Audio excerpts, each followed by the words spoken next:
New story. There's a couple people in here who may have heard this before. I think Brooke has heard it. So she definitely does. Okay, so, this is quiet.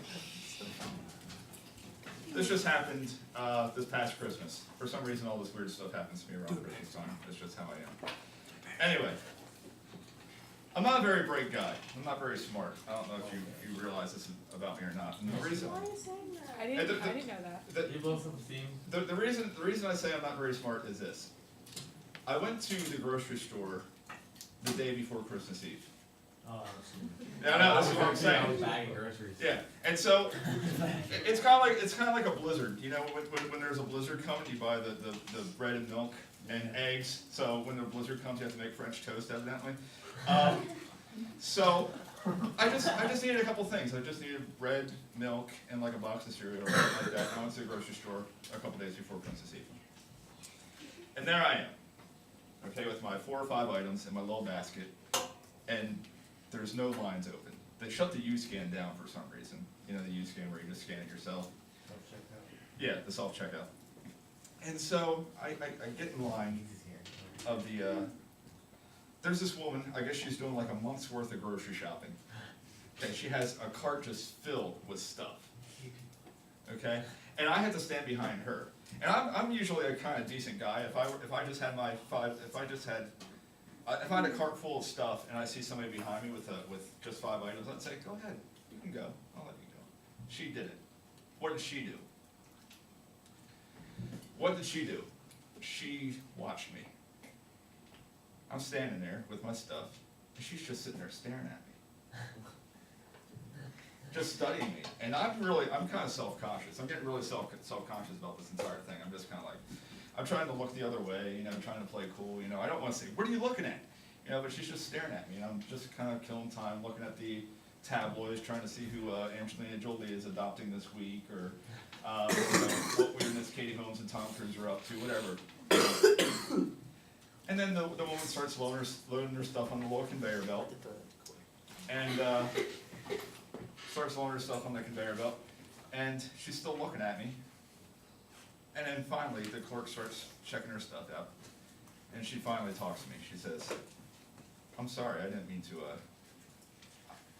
I know I was staring, and I just wanted to say I'm sorry. I said, it's okay. She says, the truth is, you look like my son.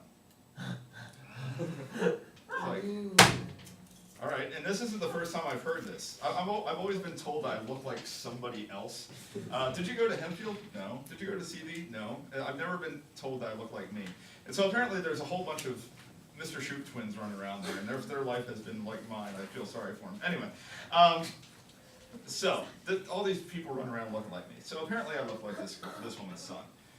She says, you look like my son. I said, really? She says, yeah, he was killed in the war. And then all of a sudden it makes sense why this woman's staring at me. And all of a sudden I feel like a heel for being angry at her, you know? And so we started talking. She says, yeah, you look like my son. I said, and I didn't say anything really. What can you say to that? And she says, would you like to see his picture? See his picture? I said, sure. And she pulls out her wallet and gives me a picture of her son. I look at it. The guy looks nothing like me at all. I have no idea where she's going with this. So I have no idea why she thinks I look like her son. I was like, but I lied. I was like, yeah, the resemblance looks striking. And I give her back the picture.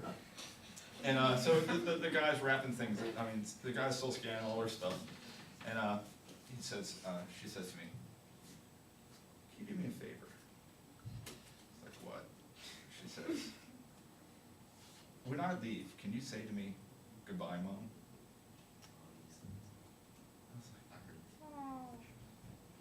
I was like, sure, I guess. I mean, what are you going to say? No? Obviously, the woman's dealing with her own stuff. Okay, so I was like, all right. Can you say goodbye, Mom? I was like, yeah, sure, I can do that. And she leaves. And as she's on her way out, she says, goodbye, son. I said, goodbye, Mom. And she heads out. I know, it was very sad. And so the grocery clerk guy starts checking my stuff out.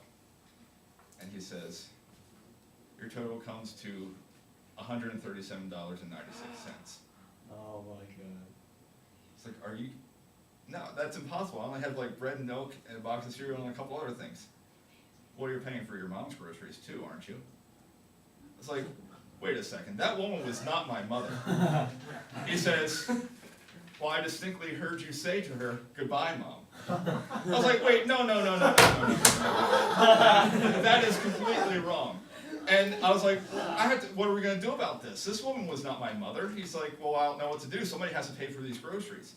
And so I'm sitting there, and I'm like, what am I going to do? And I look out the window, and I see her getting into her van. Okay? So I run across, I'll be back. I run across the parking lot. I run across the parking lot to her car, okay? And she sees me coming, so she's like throwing the last bags into the van as quickly as possible. She runs over, unlocks the door, and I'm sprinting across the parking lot trying to get to her. She opens up her door, and just as she's getting into her car door, I grab onto her. I grab onto her leg. I start pulling her leg. I start pulling her leg, just like I'm pulling yours. That's not fair. That's not fair. That was really good.